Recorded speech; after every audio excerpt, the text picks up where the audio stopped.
احلام العبد ام العافيه والسلامه يا من يدور لي على مفسر احلام. والله شرط انها مسويه عمامه حلمت لي حلم ولاني بعلام والفكر متشتت ولا دريه.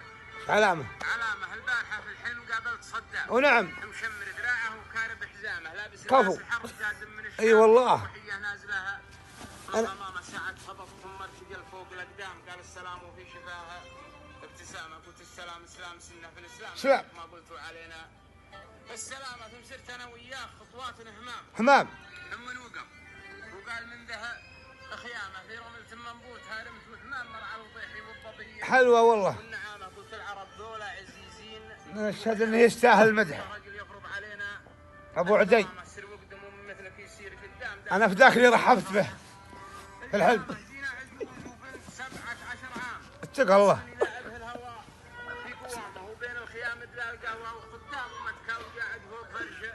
والله بيض وجهه اللي فرش القاعد.